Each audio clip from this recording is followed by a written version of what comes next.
prepping.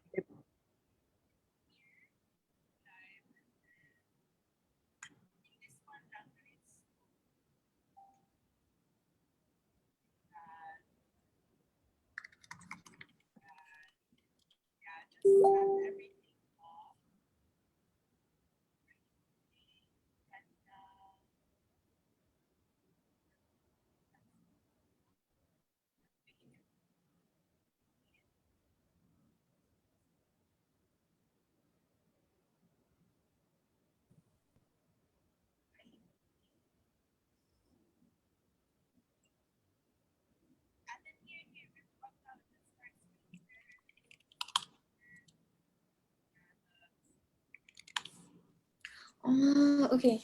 Wait. Press, I might have found another way. I'm asking Comhit for help. Okay na. It's okay na.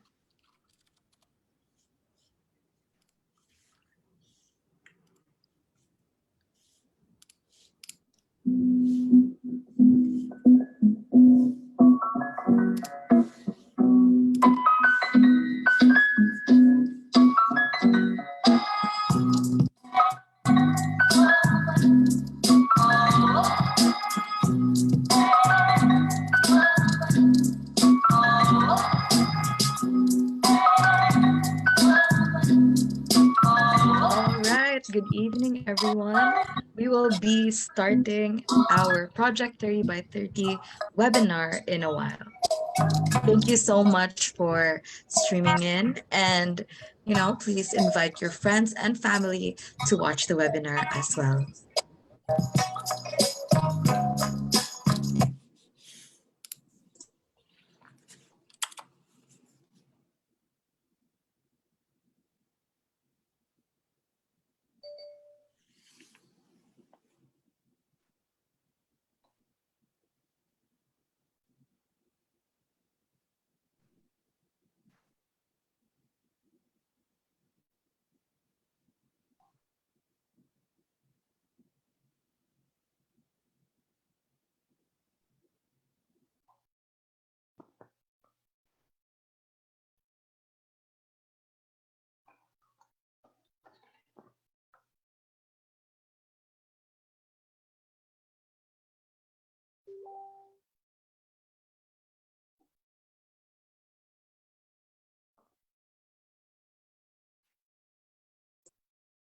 All right. So we first of all would like to apologize for that very unexpected technical difficulty, which caused us a delay in starting our project 30 by 30. But we persevered through it and we're here and ready to start. So good evening, everyone. My name is Jamie Dayagbil, and I am very proud to be hosting Project 30 by 30 because the oceans is particularly close to my heart.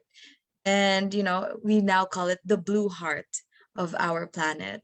So first of all, let us begin the webinar with the national anthem, to be followed by the JCI prayer, mission, vision, and values.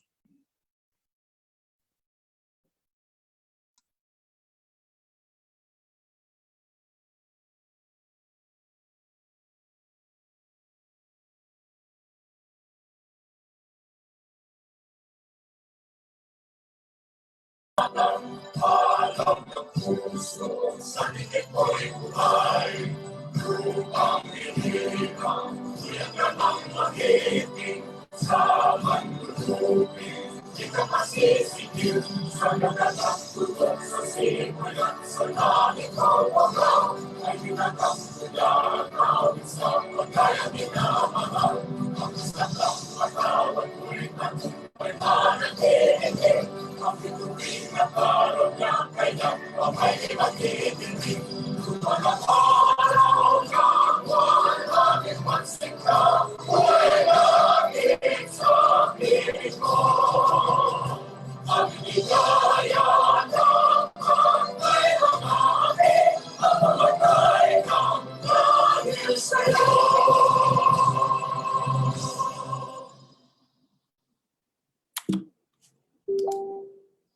Mga kababayan,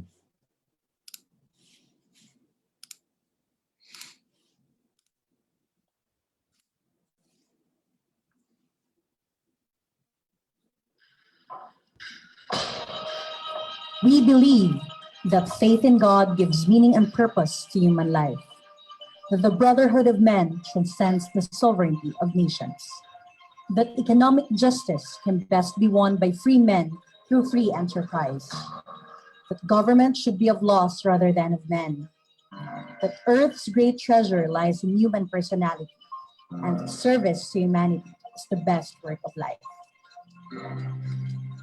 We reaffirm our conviction that faith in God gives meaning and purpose to human life. May the Lord guide us in all our undertakings. To provide development opportunities that empower young people to create positive change. To be the leading global network of young, active citizens.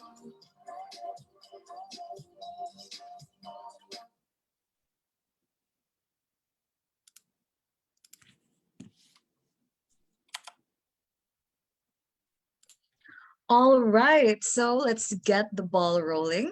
First of all, let us hear from the one who organized all this and made this webinar possible, our project chair, Ms. Kim Uy, for her opening remarks. A virtual round of applause, please. Hello and welcome. Can you hear me? Yes. Hello and welcome. Thank you for tuning in to our webinar, and I'd like to thank our speakers for taking the time to impart their valuable knowledge with us. I'd like to introduce to everyone Project 30 by 30, which is an initiative of JCI Cebuana to support the global movement called 30 by 30.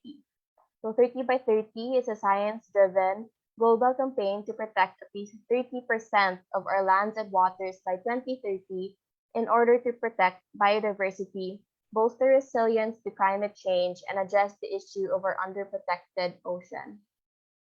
So our webinar is about our beautiful ocean. Just like our heart, the ocean provides us with oxygen and delivers nutrients to support marine ecosystems and fisheries that provide food, jobs, and cultural sustenance to billions around the world. So I hope with this webinar, you leave with increased awareness and propelling inspiration so together we can create a better, healthier future for our planet and ultimately ourselves. All right. Thank you so much for that heartwarming opening remarks, Miss Kim, or PC Kim, rather. Now, I know it's a Friday night and all of us have, other things planned, but I am so glad that a lot of us are here today choosing to be more aware of the ocean's state, as well as taking a step forward in trying our best to conserve it. We actually will make it worth your while because tonight we have 3 pros in this field. So first we have Bugs Rosales, an underwater filmmaker and environmental advocate. We have Karil Benjamin, an ecologist. And lastly, Ms. Eliza Tan, the project monitoring officer of CCEF. And I know that all of you are very excited. So without further ado, I will introduce our first speaker. Our first speaker is Bugs Rosales. He is a photographer, cinematographer, scuba diver, and marine conservationist. Bugs is a founding partner of Studio H2O, a production company based in Manila that has produced content for global networks such as National Geographic Channel and Discovery Channel. Bugs' personal mission is to use his stories and images to spark conversations and inspire action to protect our oceans. So let us all welcome Bugs Rosales and as he talks about the state of our oceans and how we can help. A virtual round of applause, please. Thank you so much, Jamie, and thank you to JCI Cebuana for organizing this event. And thanks to everyone who's tuning in right now for sharing your time with us this very nice Friday evening. So let me just share my screen. All right. So what I'd like to share with you is what I've witnessed, what I've seen in my 12-year career as a scuba diver. So as mentioned earlier, I'm a cinematographer. So I do some studio work, some commercial work. I've done some content for various networks, local and international. I do mostly content for travel, adventure, and natural history. So my specialty has been underwater cinematography. So I also do a lot of trips on my free time, and also I organize trips and I lead scuba diving expeditions in different parts of the world. So this is me in the Bahamas, diving with sharks. It's one of the trips I did in 2015. And apart from that, I also do a lot of advocacy work. So this is me with Greenpeace, this post-apocalyptic photo, doing a Greenpeace action in Manila Bay. So I was part of the tour of the Rainbow Warrior when it was in the Philippines. I was one of the videographers on board. So I also do a lot of works for NGOs, international and local NGOs, mostly on projects that I support myself. So for example, for this particular project, I was involved in a campaign against marine plastic pollution. So let me just share with everyone what I've seen underwater. So let me take you with me diving, and let me show you what it's like down there.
There you go.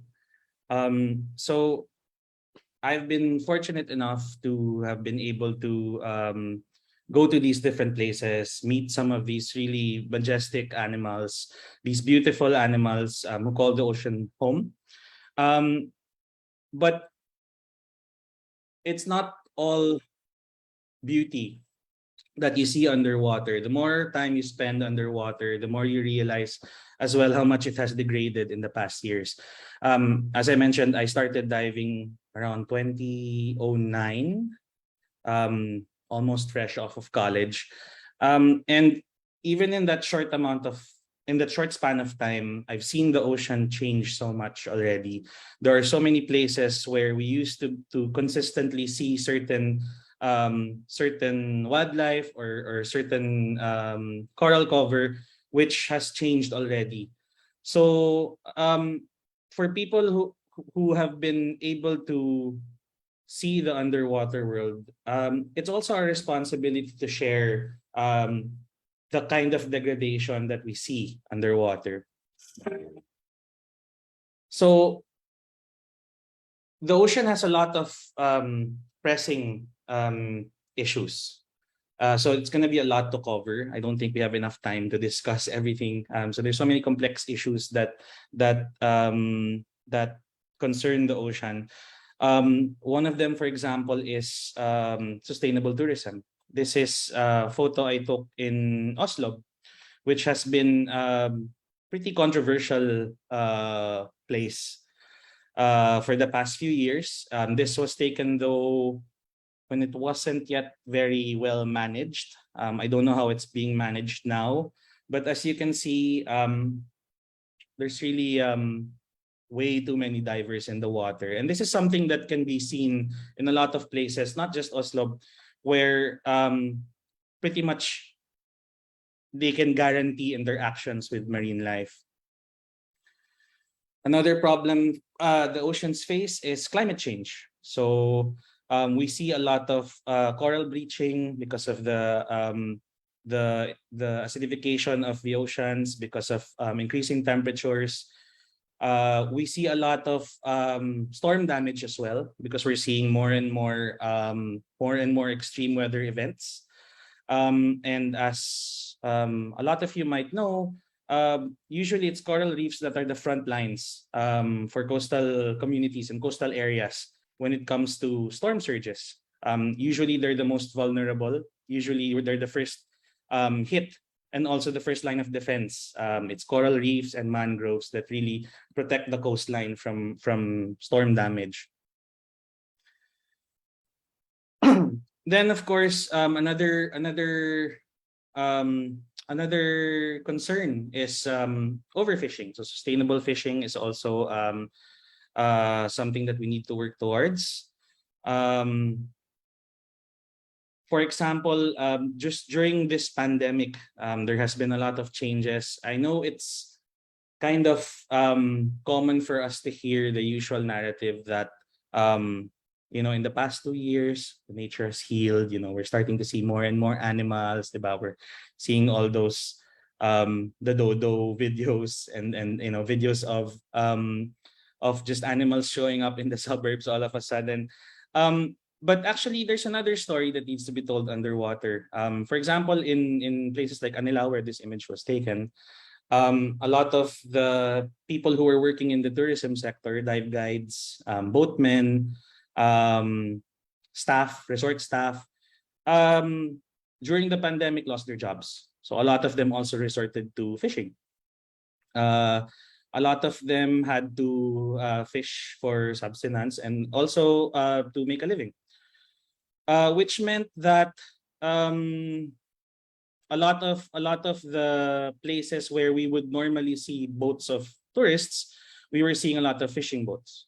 There are places like Tubataha, for example, which is pretty difficult to access unless you're on a live-aboard cruise, where you basically live on a boat for a week. I'll tell you more about that later on. Where actually the more boats are present in that area, the more eyes there are also to help the rangers who are there to spot poachers. Without the boats of tourists there, it becomes vulnerable. It becomes open to poachers from nearby countries to just come in and take and take from the reef as well.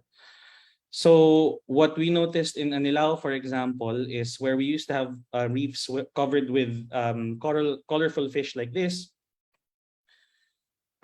We see an imbalance. So this might seem like a very harmless photo of beautiful blue triggerfish, but the reality is these fish have been observed to almost overrun the reef. So they're driving out other species. And we only noticed this during the pandemic. And some people are also sort of connecting it with the loss of bigger predators. So we're no longer seeing jacks, trevallies, barracudas, bigger fish that often prey on smaller reef fish. So some things are changing. So there's sort of an imbalance also, and it's become even more apparent during the pandemic. That's not to say that overfishing and destructive fishing methods haven't been happening before the pandemic. But I think it was just also largely ignored during the pandemic because, of course, our priorities shifted. But one of the things I'd like to focus on more as a really pressing issue is plastic pollution. So a 2015 study has showed that the Philippines is part of the top 3 polluters in the world in terms of marine plastic. So we're third only to Indonesia and China in terms of the biggest polluters of plastic in the ocean. The estimates are at around 14 million tons of plastic every year is what we produce globally. And in 2040, we're projected to triple that number. So obviously, this again is made even more pressing during the pandemic because we've had a bigger reliance on plastic. We've needed to wear masks, we've needed more medicine, we've needed more packaging because we're ordering more, we're transporting goods more. So naturally, we're also producing more plastic. So almost everywhere I've been around the world, you see plastic floating in the ocean. No matter how beautiful the place is, there's always going to be something floating in the water. And you'll be surprised how far these plastic debris travel. For example, just in my recent trip into Bataha 2 weeks ago, we were finding a lot of plastic bottles. Tubataha is, for those who don't know, is in the middle of the Sulu Sea. So it's about a 10-hour boat ride from Puerto Princesa, Palawan. So it's between Palawan and Mindanao. And we were finding plastic bottles floating in the middle of nowhere, basically. So it's just, there's no civilization there, just a ranger station and the boats. And surprisingly, a lot of the bottles were labeled with Malaysian text. So a lot of the bottles were coming from other countries, and they traveled that far, taken by the currents, by the winds. And that happens all the time. A lot of the garbage from other countries, we think that they disappear, but they never actually do. That's the thing with plastic, is we think that it ends when we throw it in the bin, when it gets tossed out and collected, but actually it goes a very, very long way from there. It travels a lot, and a lot of it actually ends up in the ocean. A lot of marine life have to also adjust to the amount of plastic debris in the water. You'll see a lot of marine life clinging on to plastic debris. And even in places that this was an image taken about 40 meters deep. And there was this piece of plastic there. So even at depth, you find plastic debris. So it's a real problem. Excuse me. So some pictures are less obvious than the others. For example, this is a picture of a hawksbill turtle. This was in the Maldives, considered one of the remaining paradises on Earth. And when I spotted this turtle, it was struggling to go down to the reef. It was kind of floating upwards. And when I got closer to it, that's only when I realized what was happening to it. So you can see how like its eyes were already sunken. So you can see how thin it was. And then even when I saw underneath its belly, yung plastron niya, you could see that it was really already sunken. So it was dying of hunger. And this happens to turtles when they ingest plastic. So the problem is when they ingest plastic, their mouths are designed to keep things in and not to allow things out. So when they're plastic, when they consume plastic, which some of us may already know, resembles a lot of their diet, like plankton or jellyfish. That plastic goes inside their gullet and gets stuck in their digestive tract. When it gets stuck in their digestive tract, it interferes ngayon with their processes, so they can't eat anymore and they can't release waste either. So they slowly die of hunger, basically. So that is the fate of a lot of animals that ingest plastic. So it's a very slow and painful death. So sorry for all those depressing stories, but I don't want to leave people feeling helpless. It's important that we know these things, but it's also important to know that there's a lot we can do. So what are the things that we can do? Number one is to work with coastal communities. So it's very important when we're trying to address a problem that we also understand the issues in the context of the communities that are most affected. For example, when I was talking about Anilao earlier, it's very important that we understand also the situation there so that we know what sort of solutions we can present and it benefits the community also. For example, one of the projects that I did, one of my passion projects was I made a film about sea turtles in a place called Mati, the Hican Beach in Mati in Davao Oriental. I was working with a group of surfers, skimboarders. They call themselves the Amihan Boys. So what they were doing in that beach, which was a very critical beach because it was one of the few places, it is one of the few places where they find nests of up to 3 species of turtles in the Philippines. And so what they do is they find the nests sometimes as soon as the turtles lay them palang and make the nests, and then they put them in protected areas so that they can make sure that the hatchlings actually make it out alive, because they have a lot of people poach the eggs. There's also dogs get them, lizards get them, birds feed on them. So they've been helping preserve that area. The interesting thing about this community is they used to be a community of turtle catchers. So they used to actually consume turtle meat. But the generations that followed started to realize that the more and more they were hunting turtles, it was also affecting the biodiversity in their area. And then as they started to be more conscious of the environment and to conserve turtles in the area, they noticed that a lot of the fish started to return in the area. So it's also actually turtle hatchlings are also a very big part of the food chain. Because as some of you may know, when turtles hatch, their strategy to survive is basically to overwhelm with numbers. So sobrang dami nila.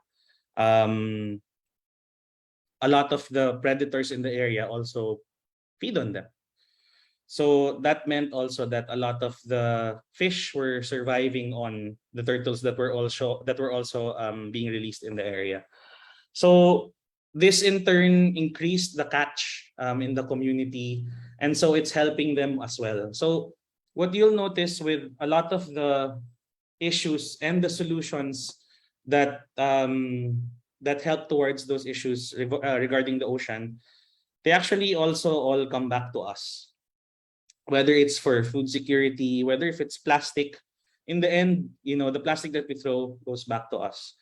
In the end, if we conserve certain species, then the biodiversity will also help with our food security. So a lot of it goes back to us.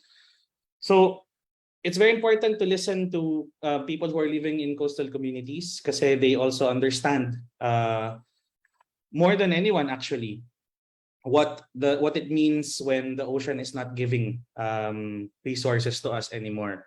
So they're usually the first ones to suffer as well when the ocean is no longer providing for us. So here's some of the hatchlings that I was filming during that project. So another thing that we can do is, while it's important to listen to people's stories, you can also tell your own stories. Social media is very huge these days. It takes up so much of our time. So there's so many ways to get your voice heard as well. So I don't know if there are any divers listening in, or if there are any. I think there's some divers in this chapter also in the group.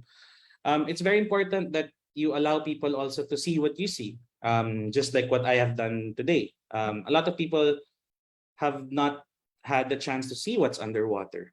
So the one of the most surprising things you learn about Filipinos is that so many of us don't know how to swim.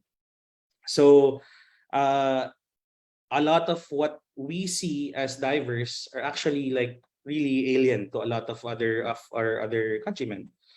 So it's important to tell stories and to make yourself heard. When you're doing a lot of sorry, if you need to time check me, just let me know. But when you're doing a lot of conservation work, or when you're trying to make an impact, it's also very important for me to have scale. So while it's important to be able to make changes yourself, as they say, start with yourself, change your lifestyle, change your habits. One of the things that I also remind people about that narrative is that also kind of takes the pressure away from larger communities, from large corporations, for example, and from governments, who actually have a lot of impact, a lot of say in these matters. So while it's nice, for us to be able to use reusable bags and to stop using straws, in the end, it's important that we scale that. Because what does that mean if you use, a few less straws every year? Versus if, let's say, you get a whole company to ban straws. Sometimes you can start small as your family. In gatherings, you can start to make changes there. In organizations like what you have with JCI, for example, you can start with organizations like this. You can start with companies. Talk to your admin managers, talk to your HR managers, tell them how important it is to be conscious of our consumption. So that to me is one of the most important things that we should remember when we're trying to make an impact, is we need to scale it. We need to go beyond just ourselves. So we need to bring it to the community so that it reaches even more people. So again, as I was saying, you can start with your company, you can start with your organizations, your clubs. You can start telling your groups to use less plastic, to use less single-use plastic, and in turn that sort of cascades and reaches even more people, versus just trying to change things one person at a time. It's always good to scale up. What's another thing you can do? You can be an active citizen. As I mentioned earlier, I've done work also for groups like Greenpeace, World Wildlife Fund for Nature. There's groups like Oceana. There's groups like Coral Triangle Initiative. There's a lot of groups that are doing a lot of good. One of the more important strategies, I believe, in conservation is establishing marine protected areas. And there are a lot of successful marine protected areas around the world, but there are also a lot that are very, very poorly implemented. And a lot of it is a management problem. A lot of it goes back to lack of funding and lack of volunteers. So there's a lot of groups that are doing already good, so you don't need to reinvent the wheel. Focus on a certain project and devote your time to it. Devote your time. You can also sort of you can also devote some of your extra funds if you have funds to spare for projects like this. So as I was saying earlier, there are a lot of marine protected areas. So I don't wanna leave people thinking, like the ocean's already dying. It's not. The reality is that there's still a lot of it left to protect. The ocean's more resilient than a lot of people realize. So I want to share with you some of the footage that I took in my recent trip to Bataha, Yeah. just so that you have an idea of what's at stake and what's still left for us to protect.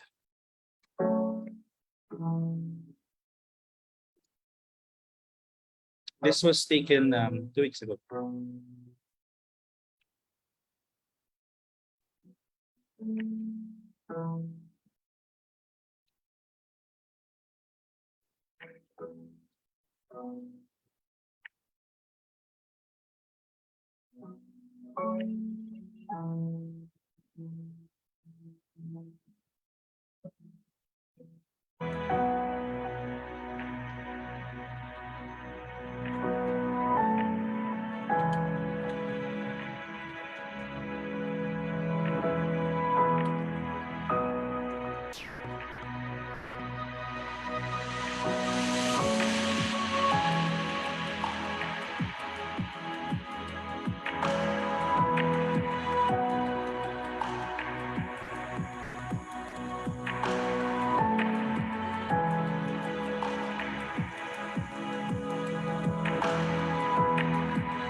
Just as a final note, I'd like to just remind everyone that a lot of these conservation issues are they're uh, they're a PR challenge.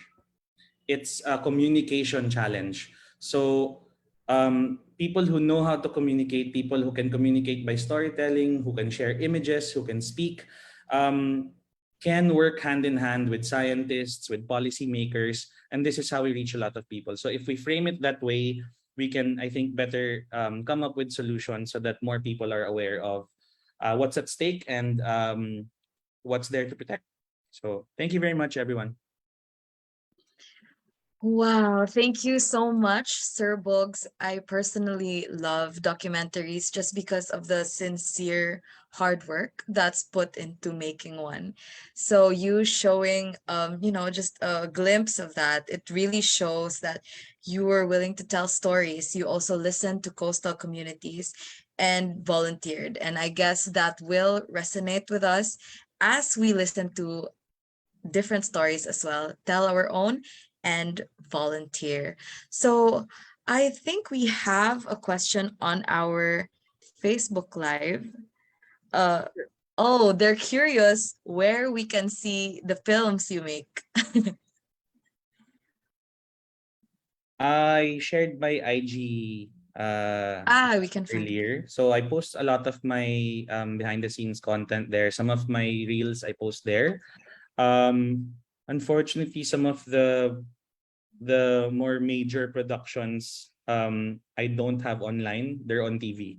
So I usually share snippets of it naman on social media. So it's at Bugs Chales in Instagram. All right, so you heard that at Books Rosales on Instagram. So once again, thank you so much for that heartwarming yet eye-opening talk. Before we before we Thank you so much. proceed, I would like to present a certificate of appreciation. So Project 30 by 30 would like to present this certificate of appreciation to Bugs Rosales for imparting his valuable insights and knowledge as guest speaker during the Project 30 by 30 live webinar on July 1, 2022. Signed, 2022 LO President Janelle Casas, VP External Yeda Enriquez, and Project Chair Kimberly Uy. So Thank you so much. much. It's my pleasure. My pleasure. Okay, so before we proceed to the next speaker, I'd like to recognize the presence of President Richard Lim Jr. of JCI Manila, President Kit Flores of JCI Ortigas, Vice President RK King of JCI Manila, Vice President Carlos Santos of JCI Davao, and Director Mike Castillo of JCI Ortigas. So thank you so much for coming and listening in on this webinar. All right, so now that we have heard what we can do about the ocean conservation, let us now know more about the oceans, the life in it, and how climate change has affected our oceans. We will be hearing from Karil Benjamin, who hails from Dumaguete City and started her career as a community organizer in coastal communities for different NGOs in the Philippines. So for 9 years, she's been doing research in the marine environment at the Marine Science Institute of the University of the Philippines and moved to Germany in 2016 to pursue a master's degree in sustainable resource management from the Technical University of Munich. Currently, Ms. Benjamin is doing research on the impacts of climate change. So good evening, Ms. Benjamin. Please take it away. Good evening, everyone. So I'm talking to you now from all the way from Munich, Germany. So I'm going to share my screen.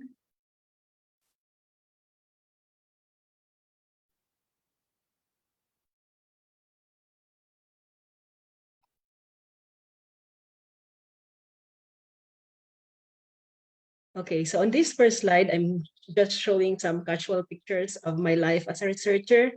So on the top panel were pictures taken from fieldwork trips in the Philippines. So I used to travel all over the Philippines on a project aiming to map the status of coral reefs of the Philippines. But now my research is mainly on climate change, and I'm a member of the Climate Research Network of the state of Bavaria in Germany. So that's why when I was invited for this talk, I thought it would be best if I combine my two backgrounds, which is about marine science and how it relates to climate change. So on this first picture, so this is like the new trend of communicating climate change. So it's a colorful picture. And now there are products being released of t-shirts, slippers with this picture. But what actually is this? This is called the warming stripes. So previously, climate change was always presented as these complicated graphs or figures, very scientific. But now, with a known problem that we need to communicate to a bigger audience, not just scientists, something like this is being produced. So what are warming stripes? Warming stripes actually show the global mean temperature of the Earth from 1850 to 2018. So the blue parts are the cooler parts, the red parts are very warm years. And as we can see here, it's very obvious, it's very evident that we have been experiencing global warming. But we also know that there are such things as climate change deniers, but that is so old news. So if you get your information from reliable sources, there are many scientists, many people in the academe working on proving why climate change is an important topic. So in this figure, we are showing results of research separating human and natural influences on climate. yes, there is climate change and it could be natural, but the bigger aspect or the better match comes with that the observed climate temperatures we have now is brought about not just by natural factors, which is the green line, but more of natural plus human factors. It's man-made, which is the purple line. So climate change is not natural. People has a large contribution on why we are having climate change, and it should be us who should be making solutions to address climate change. Keyword in climate change is actually carbon dioxide, but actually it's not just CO2, it's many forms of carbon. Now, why is carbon a problem? So this is a picture of a greenhouse. So the mechanism of a greenhouse is simply that it traps the sun's energy inside and keeps the plants warm. So greenhouses are often used, for example, here in Germany, so that they can grow plants even when the temperature is cold outside. But then think Manila heat. So this is common in the Philippines with our umbrellas, with our fans. Add a greenhouse. Do we really need a greenhouse given the amount of heat that we already have? So that's the problem with climate change. So the natural mechanism is that there's such a thing as a natural greenhouse effect. The heat of the sun reaches the earth, but most of this is actually reflected back into space. But what is the problem with carbon? Carbon is a greenhouse gas. So it's being trapped in the atmosphere, and the end result would be focus on the red boxes.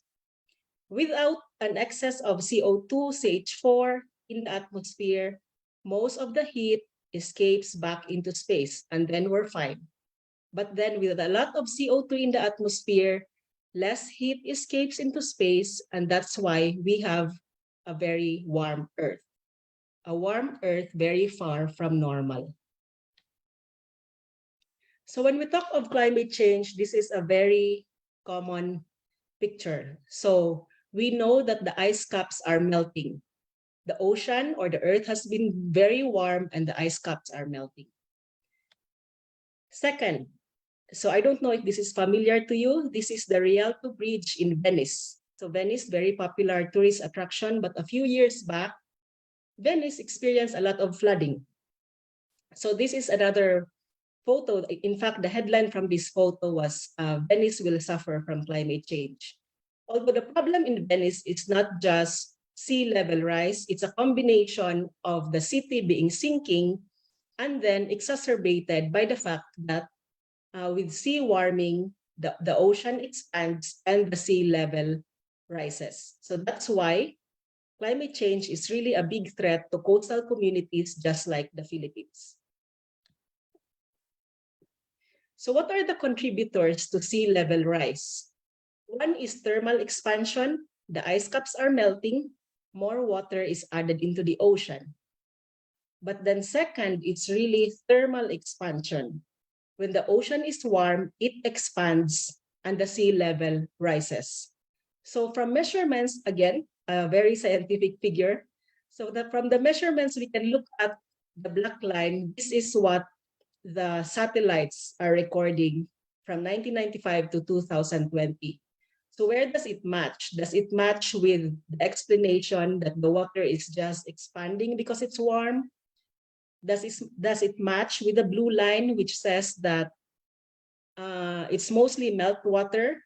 But that's not the case. It's not the blue, it's not the red. The reality, which is the black line, is matching with two reasons: added water plus thermal expansion. So climate change affects our oceans in two ways when it comes to sea level rise. Second effect of climate change to our oceans, very common, mentioned in the first presentation also, is coral bleaching. So we have here a very doomsday, very bleak image of a very nice coral reef, but with the corals all dead and turning white because the corals have bleached. When does coral bleaching happen, and how does it relate to climate change? So we also have news like this. I even thought this was a few years back, but actually it's very recent, May 11, 2022. So apparently the bleaching in the Great Barrier Reef continues to happen. And with a headline like this, 91% of the reefs are being affected. Climate change really feels like a doomsday phenomenon. But coral bleaching actually does not only happen because of climate change. So on the first picture, we have a healthy coral. So corals are animals and algae lives inside them. But then when a coral is stressed, the algae leaves the coral. And that's why what is left is this white skeleton, which is a bleached coral. But we need to be mindful that coral bleaching happens not just with warm waters, but it's more of waters that are changing so fast. So when we call it a temperature anomaly. So when the increase in temperature is just so high, it happens so fast, the coral becomes stressed, and then that's why it bleaches.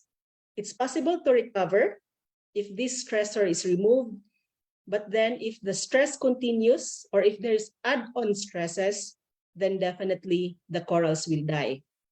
So the problem in the Philippines is that if the oceans are warming, so first the coral is already stressed, but then we have other problems. We have runoff from land, for example, with a lot of typhoons, soil gets into our ocean.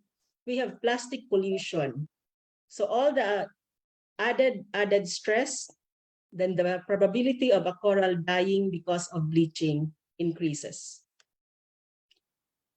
So third is ocean acidification. So this is from an experiment done in the field. So this first photo shows different kinds of shells in normal conditions. Second photo was that it was exposed to a lower pH ocean. That means the water becomes more sour. And the arrows point to areas wherein the shells are starting to melt. So it's called dissolution. So in this photo, there's already a few that some areas are already stressed and starting to melt because the ocean or the sea is too sour. And finally, with very low pH, because of acidification, more areas from the shells are melting. So how does climate change lead to ocean acidification? Our ocean absorbs carbon dioxide. And when carbon dioxide combines with water, it actually produces carbonic acid, which is simply an acid and therefore makes the ocean more sour. And so why should we be concerned? Does it matter if the ocean becomes sour? So in the context of the Philippine experience, of course, it matters because we might as well say goodbye to baked tahong, talaba, crabs, and all the other shells. So climate change is not just an global issue, an issue that affects only the rich countries. It actually affects food security. And then lastly, I'm sure this is a familiar photo. For Filipinos, photos like this are always familiar. So this photo is from Getty Images. And this was actually from Typhoon Haiyan. So Yolanda. So this was Typhoon Yolanda way back in 2013. And then also very close to our experience in the Visayas, this was Typhoon Odette, very recent 2021, that swept through the Visayas, ravaged many parts of Cebu, and also my home province, Negros Oriental. So how does climate change and our oceans link to devastating occasions like this, to typhoons, super typhoons? So here is a figure showing how tropical storms are formed. So actually, a warmer ocean can results to stronger typhoons. If you have, for me, I think I'm older than most of you. I can really remember that typhoons are definitely becoming stronger nowadays. And part of this is really due to climate change, global warming, and generally a warmer Pacific. Because tropical storms are formed with high humidity, which we already have in the Philippines, and then when ocean temperatures are over 26 degrees Celsius. So these are the major contributing factors. So many scientists in the world have been studying this relationship, warmer seas and stronger super typhoons. And in fact, in this publication in Nature Communications, a very good journal, it already shows, or they already generalize, that global warming induced upper ocean freshening, but also intensification of super typhoons. And in the figure below, you can see that their study site is in Western Pacific. So very familiar to us, their study site is our home. So global warming leads to intensification of super typhoons. So that's why it affects all of us. But then what can we do about this? So sometimes it feels like climate change is a concern of the United Nations. We have these big conferences like the one in the photo. So this is a climate change conference, and maybe some of you are familiar with things like COP21, COP22. Actually, I've never even been to one, although we had the chance to go to one while I was doing my master's thesis because I'm studying climate change, but I've never been to one. And not every one of us will have the chance to be in this platform, to be in this stage, to advocate for climate action. Or not everyone is a Greta Thunberg, very popular climate activist that has triggered a lot of action also, and was able to create also information for the world to be curious on why we should be concerned about climate change. So I'm only going to talk about what can we do as individuals. Small steps, some lifestyle changes, but I think every little contribution counts in how we can participate in climate action. First is how we move. So I really suggest public transportation, although not as easy in the Philippines, but for countries like here in Germany, it's very easy to take public transportation, and we really advocate for people to do so. Biking, of course. So I think it's starting to become more popular also in the Philippines. And finally, maybe the most comfortable is, I hope that at least we can carpool. So instead of driving just a car with only one passenger, producing all the CO2 and contributing to climate change, I hope we can make these small changes to our lifestyles so that we can also contribute to the reduction of carbon in the atmosphere. Second is what we eat. This is really, I think, the easiest that we can do. So this figure shows the carbon dioxide emissions of different protein sources. So actually the highest is beef. So all our hamburgers in the Philippines, mostly beef. And then as you go down, chicken is one of the lowest. So it's really lower than beef, definitely lower than pork. And then we have wild fisheries, which is still available in the Philippines. So here in Europe, it's already very common for people to become vegetarians. But I have a feeling in the Philippines, it's more difficult to become vegetarian. But maybe we can choose 1 day or 2 days that we eat less beef, for example. And in that way, definitely we are contributing to the reduction of CO2, which leads to global warming. Next is fashion. Fashion actually contributes a lot to climate change. So instead of hoarding and always being updated to what's the latest trend, one way we can contribute in fighting climate change is to be mindful. Buy ethical, buy pre-loved, mend or upcycle, swap, and recycle. So small changes to our lifestyle, but we can make contributions that will affect the entire world. And lastly, also mentioned in the first presentation is, instead of saying engaging with local communities, I would say support local tourism, which supports communities to enable them to conserve what we have. So this photo is from my home province. This is Apo Island, and these are the guides which take tourists to see the sea turtle. So what they have here, they said, please cooperate and follow the rules. If we lose the turtle, we lose our livelihood for our community. So when you are a tourist and you go to beaches in the Philippines, remember that the money you put into these local communities actually give livelihood. So from boat rental to snorkeling to buying food in the local community. And for a lot of provinces or a lot of rural areas in the Philippines, destruction is because of poverty. So I was a community organizer before, and a lot of illegal fishers would always answer, we do this because we don't have options. And so when livelihood is introduced in the form of tourism, so the pressure on the marine resources will be less. So that's really one way we can support marine conservation. So my general message and my personal advocacy is really conserve what we still have.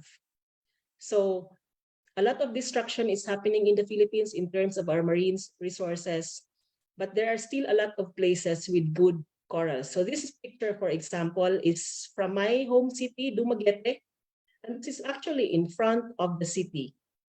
So my advocacy is if we still have this, let's fight this with our lives. Protect, conserve what we still have. And then second to that would be restore what is lost. So while I was a researcher at the Marine Science Institute, this was actually my research, my topic. So I did coral transplantation. I even developed computer models to predict the future. And if coral transplantation will be a solution to our problems in the future. But for me, it's not the first option. So restoration, we should only restore if an area used to be a coral reef. So do not restore in places, do not transplant in places that is not a coral reef before. So we only restore what is lost and we conserve what we still have. And lastly, I would really invite everyone to be active members of society. So I'm sharing here what we did in our home city and our current fight. So we say no to reclamation, conserve what we still have. We are losing coral reefs so fast in the Philippines. So if we reclaim and we bury hectares and hectares of coral reefs, then that is just so wrong. And I have a master's in sustainable development. There's no such thing as development if we just violate or if we just get rid of our coral reefs. So please help us fight, say no to reclamation. So this project took a back step because we were able to expose all the illegal processes that went into this project.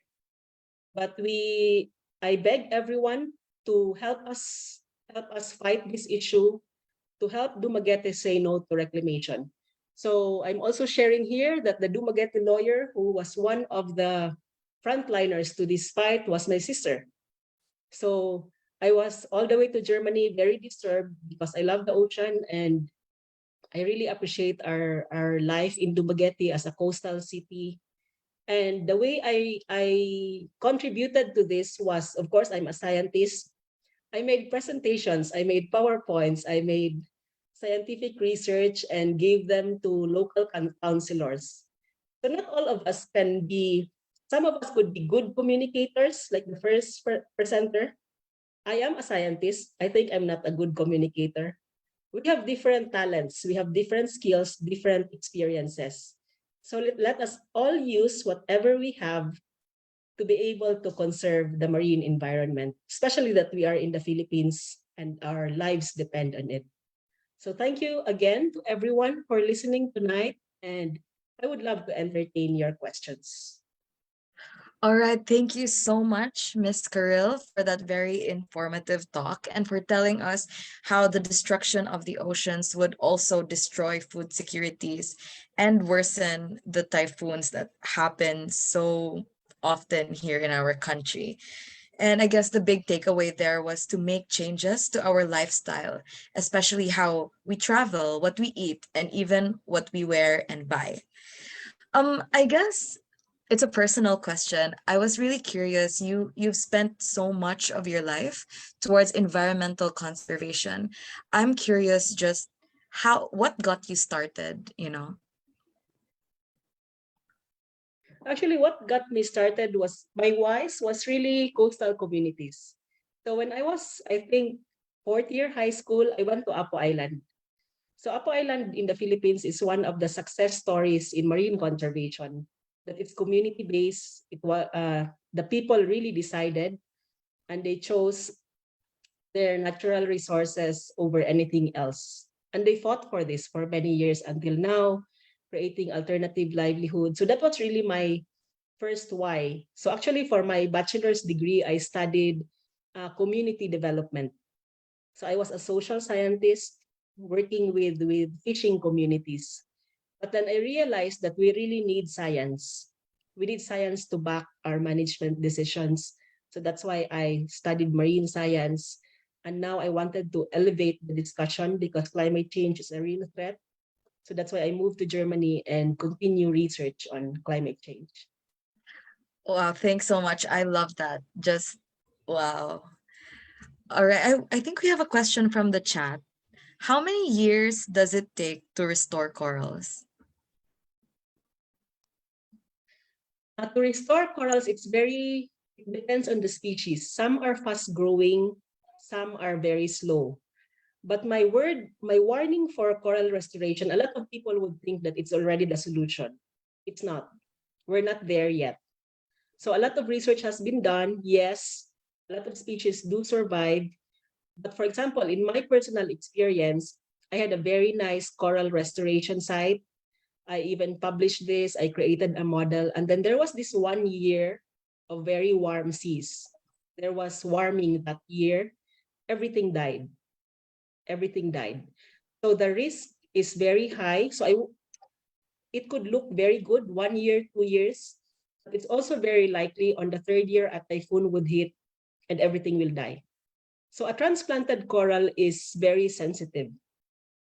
So it's not unlike natural corals, which could be resilient. One typhoon hits, they could still recover. Transplanted coral, especially if it's new, it's very sensitive and very high risk.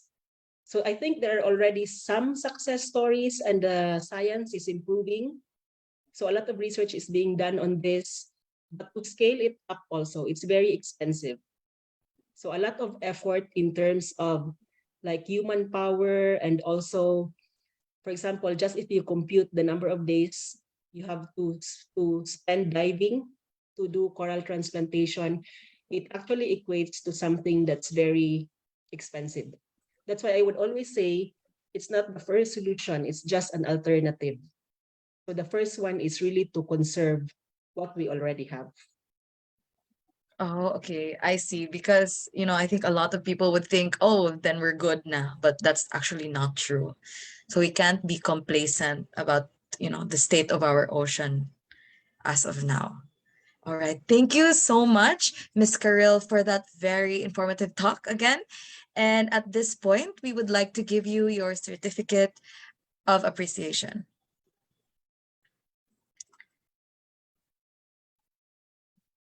So we present this certificate of appreciation to you, Ms. Karil Benjamin, for imparting your valuable insights and knowledge as a guest speaker during the Project 30 by 30 live webinar on July 1, 2022. Signed, Janelle Casas, 2022 LO President, Yeda Enriquez, VP External, and Kimberly Uy, Project Chair. So once again, thank you very, very much. So it was my pleasure, and I'm very happy to see efforts like this among young people. We're also very glad to have you here, Miss. Okay, so at this point, we would like to acknowledge the presence of our Zugbuana BODs, Press Jan, VP Yada, Sec Kim, Director Nika, and Director Franny. We are also very honored to have VP Mark Uyako of JCI Makati and Treasurer Pao of JCI Ortigas. Thank you so much for spending your time here with us. Now let's proceed to the last, but definitely not the least speaker we have tonight. Ms. Eliza Noel Tan is from CCEF, or the Coastal Conservation and Education Foundation, which for 22 years has been taking part in the establishment, management, and monitoring of at least 200 marine protected areas all over the Philippines. One of CCEF's oldest projects is the Saving Philippine Reefs expedition, which has helped create one of the largest coral reef datasets in the Philippines. CCEF also started an MPA database that aims to evaluate the management effectiveness of the locally managed MPAs in the Visayas region using the CCEF MPA rating system. Today, CCEF is actively supporting various local government units in Siquijor Province and Southeast Cebu in the strengthening of their MPAs, capacity development, and monitoring in the partnership LGUs, national agencies, NGOs, law enforcement group, and the community. So without further ado, let us give a warm virtual applause to Ms. Eliza Noel Tan. Thank you, Jamie, for that long introduction. So I'm Eliza. I'm actually the Communications and Development Officer of CCEF, but today I represent CCEF as the project monitoring / project manager of our project Deeper in CCEF, which stands for Diversified Engagement through Ecosystem Rehabilitation that's in Talibonan, Ubay, Bohol, and in Olango for Typhoon Odette response. So I'll start with the caption that the oceans is the heart of the planet, and from the coral reefs to the coastal communities, our oceans provide water, food, oxygen to more than 1 million Filipinos in the Philippines and more than 3 billion people all around the world. So that's just how important our oceans is.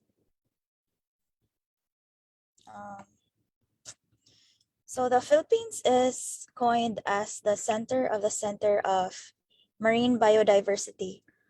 So the Philippines is located at the apex of the Coral Triangle, if you can see in this map here. The Coral Triangle is actually a very important center of marine biodiversity. In fact, a study shows that more than 76% of the world's shallow water coral reef building coral species and its reef fishes are in the Coral Triangle. So within this region, the Philippines is also known as the center of the center because it's literally at the center.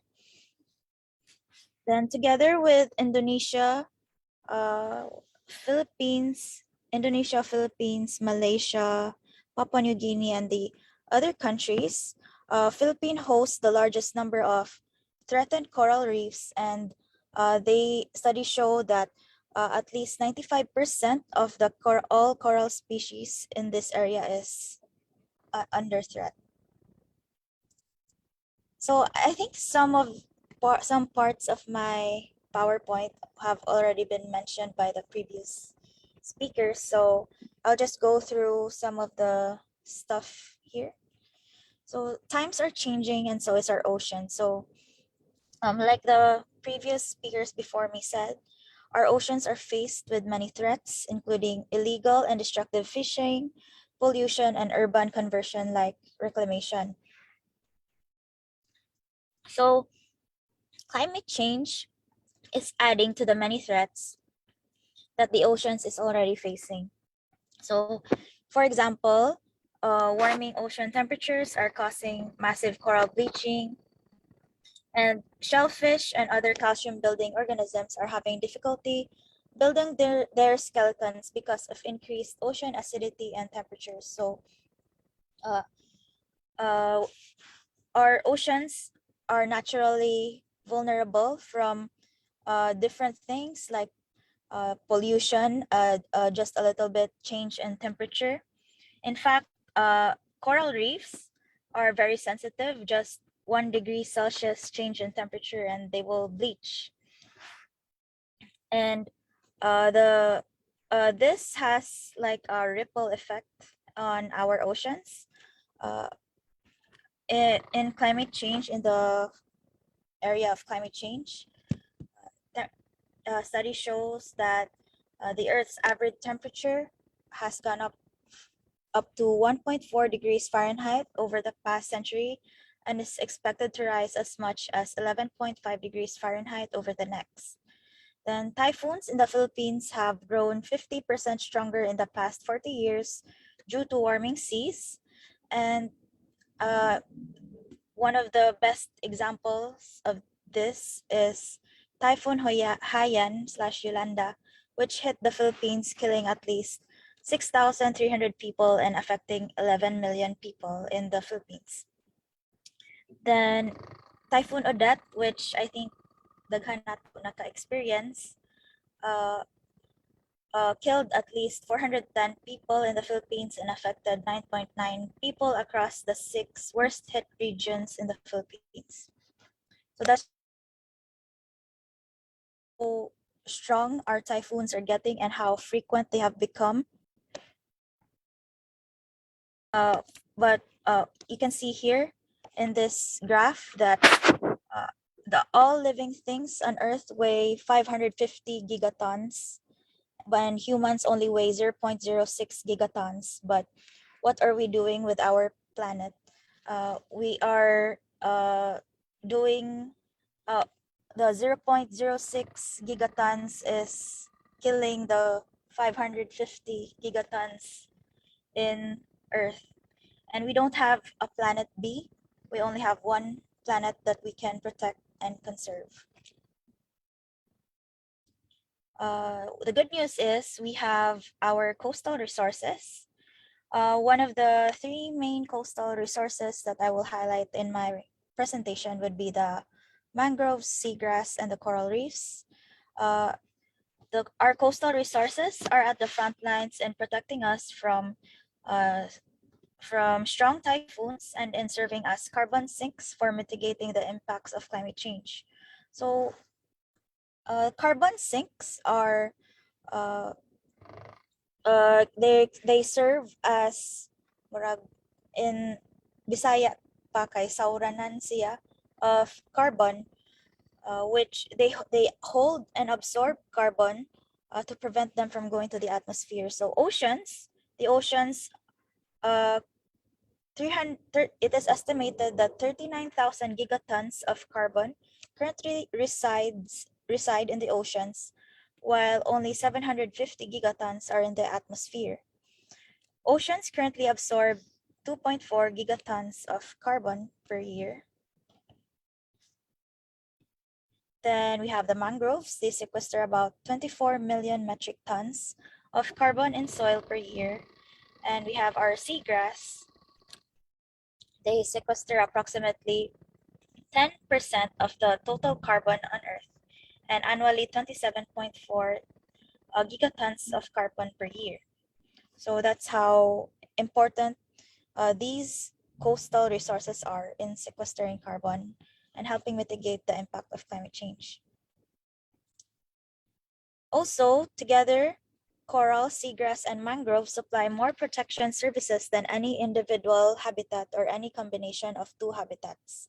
So there's this very interesting scientific article called The Power of 3.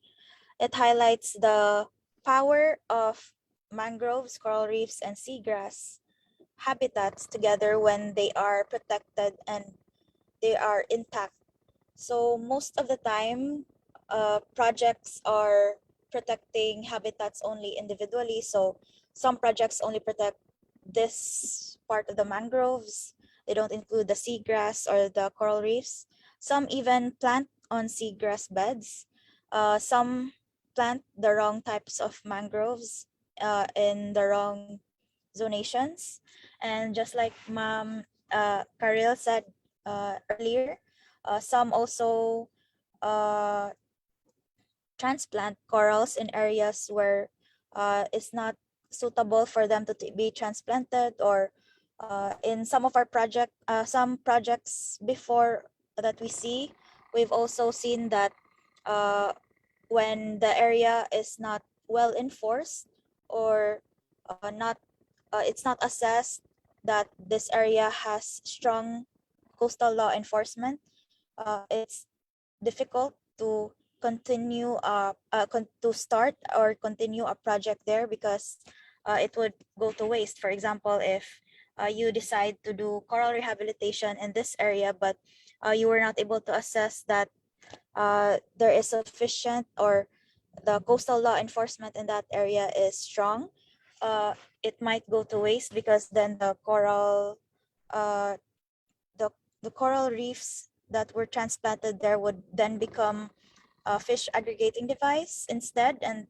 people who, when it's not well enforced, some people would come and encroach on it and destroy the small corals that attract the fish so that they can get the fish that are hiding. That's also one problem. But yeah, going back, together, if well studied and if with scientific basis and well planned, coral reefs, mangroves, and seagrass provide 10 times or more ecosystem benefits, ecological benefits, than they are when they are protected individually. So there are some coral reef fishes that use different habitats in different stages in their lives. So for example, mga rabbit fish or mga danggit, they use all three, from the mangroves, seagrass, coral reefs, when they're spawning to the juvenile stage, until they mature.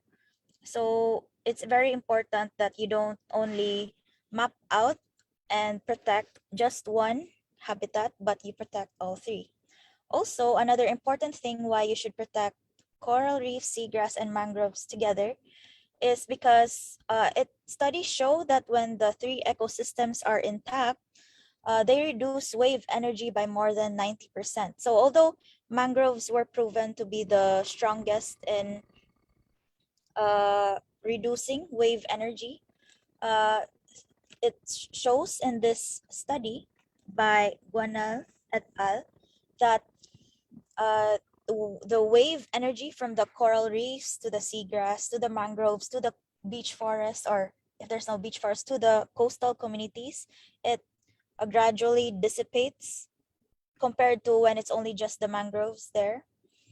And also, it's very important that to know that coral bleaching incidents are also reduced in reef areas with seagrasses and mangroves. That's because seagrasses and mangroves, like I said before, are very good carbon sequesters. And in addition to that, they provide shade and they help cool down temperatures in these coastal areas.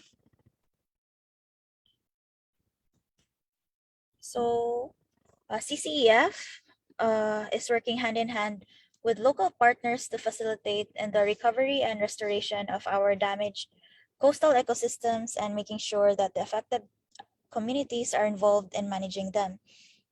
So one of our projects, it's called Project Deeper. We are helping coastal communities recover from the impacts of Typhoon Odette. So for those who have experienced Typhoon Odette, I think you've experienced how bad and how hard it is to have no electricity and no water for weeks. But just imagine how hard it is for our coastal and island communities in Bohol and in Olango to have no electricity and water even after 9 months after the typhoon. So you can just imagine how they are working through it and how they're surviving despite having no jobs. So a lot of them just recovered from the impact of COVID-19. Now they lost their jobs, they lost their income because there was no tourism. So I think around November to December, they got the tourism open. A lot of tourism came in the Philippines, but then Typhoon Odette came and they lost their jobs again because a lot of the resorts, hotels in some areas in Talibon and Ubay, they still don't have electricity and water. So we're working hand in hand with the coastal communities and the LGU, and most especially with our funder. So this project is funded by USAID through the Jerry Rojas Foundation. We are giving out allowances to the coastal communities so that they can to facilitate in helping them clean up their coastal areas and upland areas. We're also doing damage assessment in their mangroves, corals, and seagrasses, and also in the upland areas to see the extent of the damage, suitable areas for reforestation, suitable areas for rehabilitation if it's recommended by our marine scientists. And we're also helping the LGU in incorporating their DRRM plan and their planning together with the community in helping them recover from the impact of the typhoon. By the way, we are also planning together with some NGOs to reactivate the provincial DRRM hub in Cebu.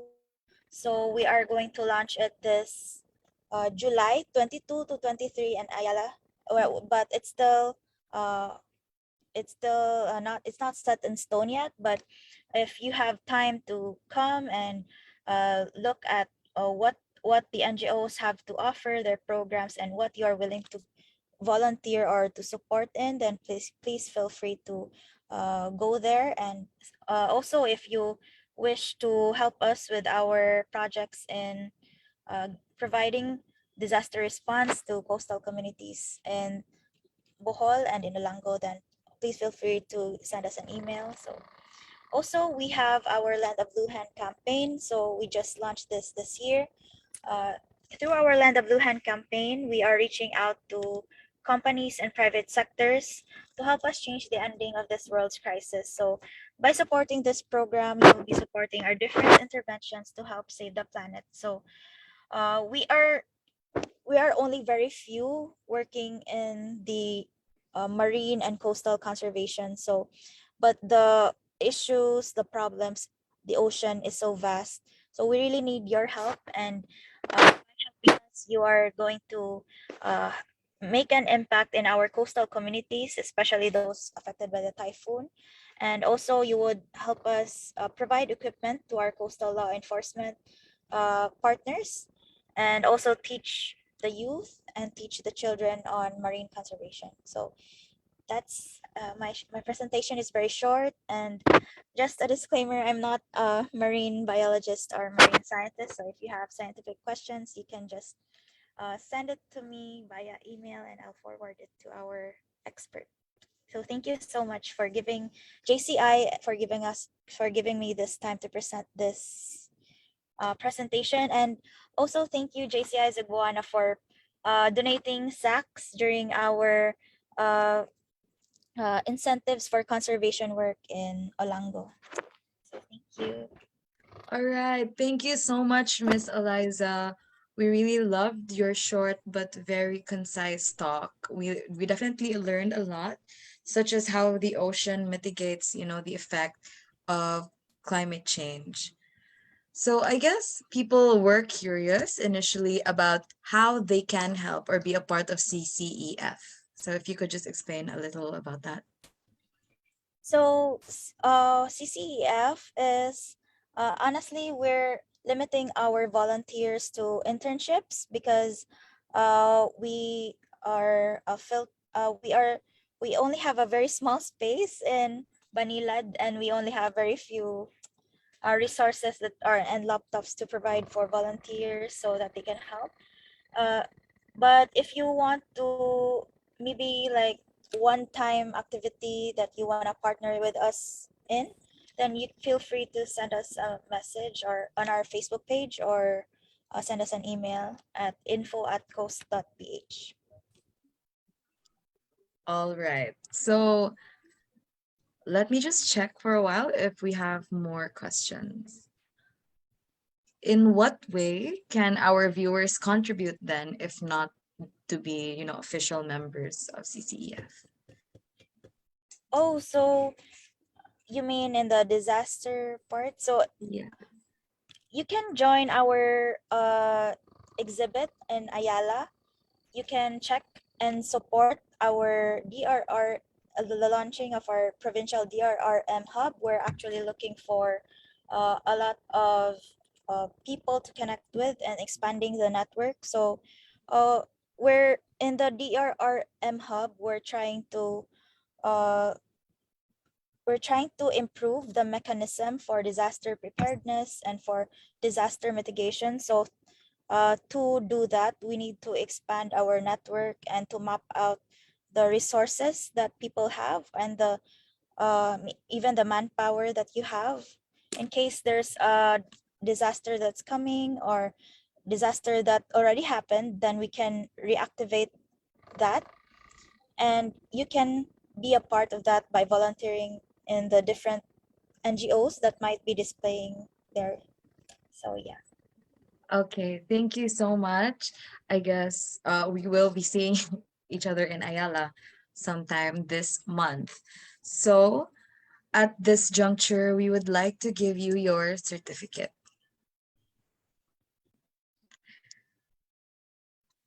So we would like to present the Certificate of Appreciation to Ms. Eliza Noel Tan for imparting her invaluable insights and knowledge as a guest speaker during the Project 30 by 30 live webinar on July 1, 2022. Signed, Janelle Casas, 2022 LO President, Yeda Enriquez, VP External, and Kimberly Uy, Project Chair. So once again, thank you so much, Ms. Eliza. I'm also encouraging everyone in the Zoom meet to turn on their videos to proceed to our picture taking session before we conclude this program.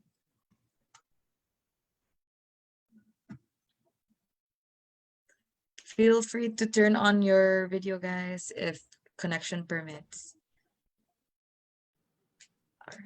Max, if you can pull up the first photo, I mean first slide, the one that says Project 3030. Thank you.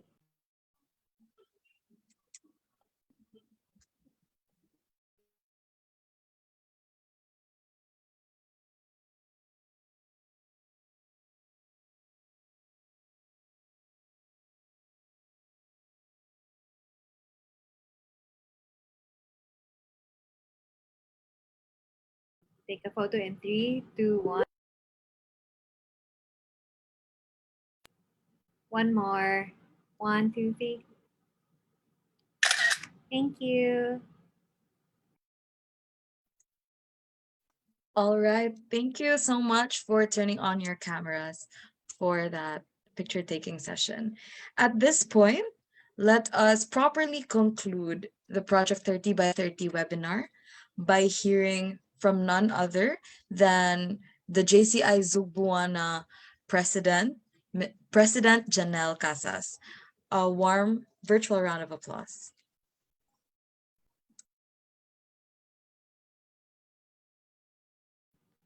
Hello, thank you for that, BB Jamie.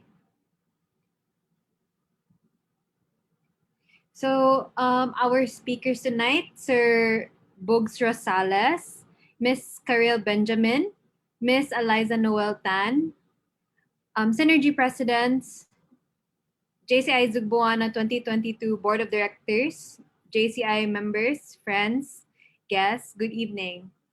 As an organization who want to create impact and a positive change for our community, JCI Zugbuana has brought back Project 3030 for the second time around. Project 3030 started last year in June 2021 to save our planet by 30% by the year 2030. With Typhoon Odette hitting Visayas badly last December, the coastal ecosystem was badly affected. This happened due to climate change and global warming. Through this webinar, it definitely opened our eyes to what's under the sea and even on land. It's going to be a long way to go for us and the rest of the world to help our planet, but there is still hope if we all raise awareness on restoring and conserving 30% of the ocean and land and try to make a change by 2030. Thank you, Sir Boggs, Rosales, Miss Karel Benjamin, Miss Eliza Noel Tan, for sharing your passion and compassion for the ocean, our environment, and our earth. Congratulations to the Project 3030 Oceans Blue Heart of Our Planet team, led by Project Chair Kim, Co-Chair Com Maxine, VP Yeda, Com Ray, and our host for tonight, Jamie, for a successful webinar. I can see that our audience on Facebook Live are enjoying the topics as it is very insightful. So thank you all for tonight's webinar. All right, thank you so much, Press Jan. And with that, Project 30 by 30 is officially concluded. I leave you with this quote by M.L. Borges when he said, "The beauty and mystery of the ocean fills our lives with wonders, vast beyond our imagination. So let's do our best to conserve and preserve our oceans." Good evening.